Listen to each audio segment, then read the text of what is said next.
Hello guys, welcome back to this channel. In this today's tutorial, I'm going to show you how to convert normal video to 4K on Inshot.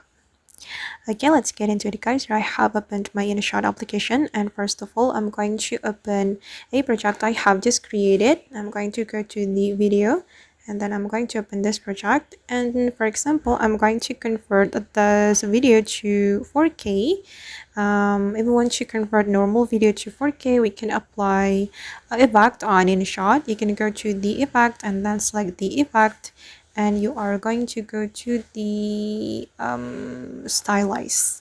Select the stylize, and you can choose this HDR effect to convert your normal video to 4K, and you can see the difference, right? And you can increase the value like this, and then click on the check mark, and after that you can make the effect align with your video like this. Okay, and to create the 4K quality, I recommend you to export your video as 4K quality. You can go to export and then select the resolution and click on this 4K quality and click on export. Alright guys, and that's all the way to convert normal video to 4K on Inshot. I hope this video will be useful for you.